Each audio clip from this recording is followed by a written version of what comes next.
My first guest this evening is an Academy Award-winning actress who can currently be seen on Broadway with Al Pacino in Salome. Please welcome Marisa Tomei.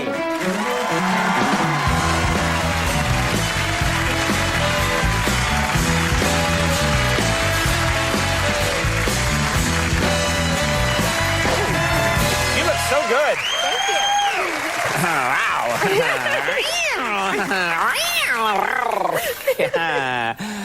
Women hate that. I love those pants. Those are shiny, cool, sexy pants. Thank you. Well, it's my show. I can say what I want. This is very exciting. You're on Broadway in Oscar Wilde's Salome. This is a big deal. You're co-starring with Al Pacino. This has got to be very exciting. And then I find out that it's common practice when someone like you's in a play that other people, like famous people or friends of yours, come to see the show. You don't want to know that they're in the audience. Is that right? No, they have Why to is call that? a certain phone number to get their tickets so that I don't know that they're coming. You can't know that someone you know is in the audience. I couldn't know that you were going to come to the show tomorrow night.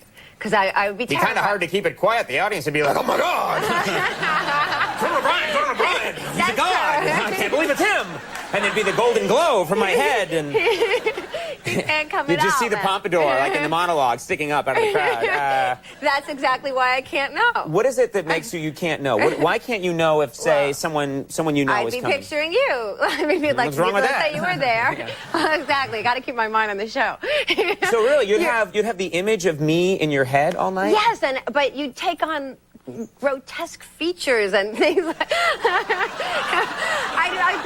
I think, is he laughing? Is it like, or is he like, you know? Right.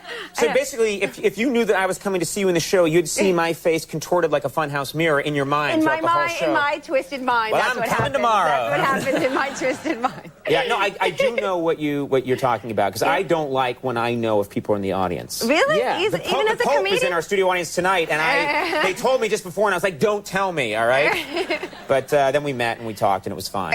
He's a big fan. He comes a lot. He doesn't make those kind of weird faces He either. actually does, yeah. He's a real cut-up, that guy. You do the dance of the Seven Veils. It's a famous part of the play. You do the dance of the Seven Veils for Al Pacino, and you really take it all the way. How far do you go?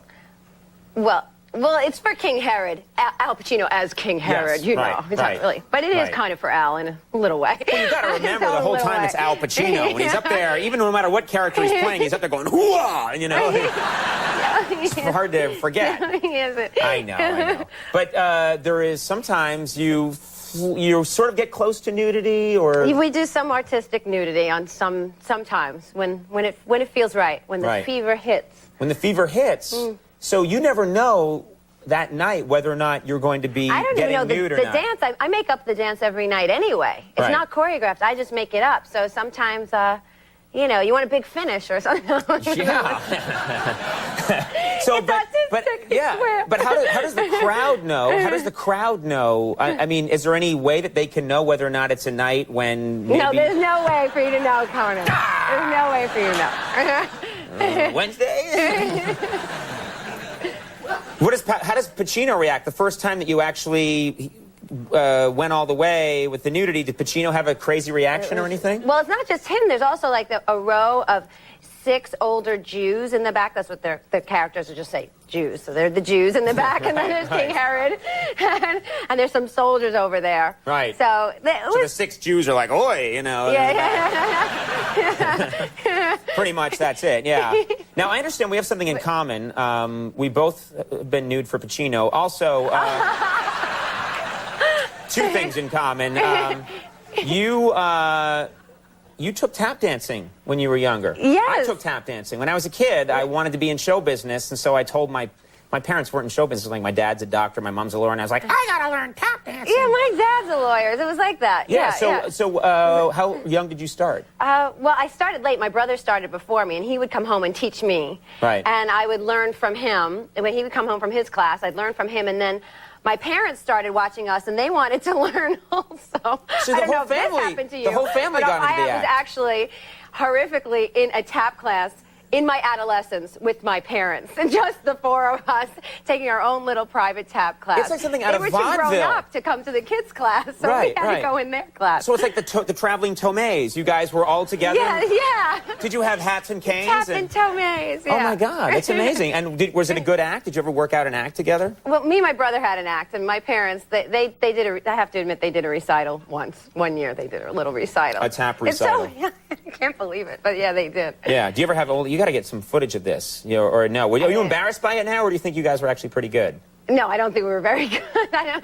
But my brother was good. My brother's a great tapper. Right. But there's just something about being like 13 and it's so square in its own way. It was going to tap class with your parents. I started when I was like, I don't know, I was really young. I was like 9 years old, and I started, and my body was all in like its regular proportion. And then I went through the most insane growth spurt where for 2 years my legs grew, but not my torso. No kidding. So I had really long legs and a tiny torso on top, and then a big fat Irish head, and it was. Do you still tap? Not really. No, I gave it up a long time ago. Come on, I'd like to see you tap right here on this desk. Oh no. I'm not gonna lie to you. He's gonna tell me. Oh, he's gonna do it. It looks so good. Yeah.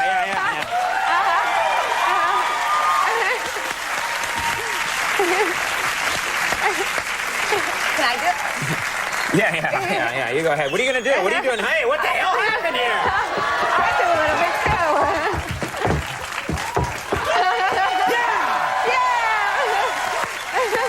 Thank you. Wow. Wait up.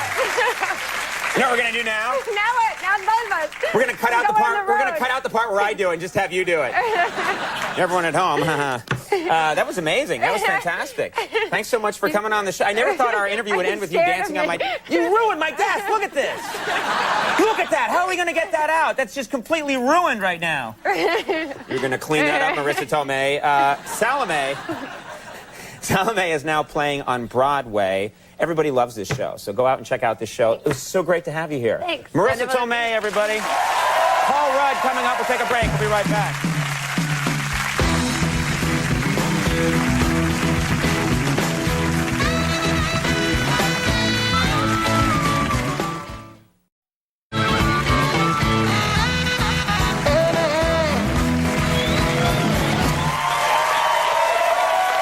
All right, everybody. Fine show tonight. Fine show coming up tomorrow night. Very talented guy from Frasier and the movie Down with Love. David Hyde Pierce is going to be joining us. Actor Craig Ferguson. Musical guest, the Yeah is going to be here. Plus, check this out. Next week, we are going to air an episode of our late night show that's entirely clay animation. From the very beginning of the show, all the guests, to the very end, entirely clay animation. We've spent millions of dollars on this. It's never been done in late night before. And that's going to be on Thursday, May 15th. That's a week from today. Check that out. That's going to be good. All clay animation.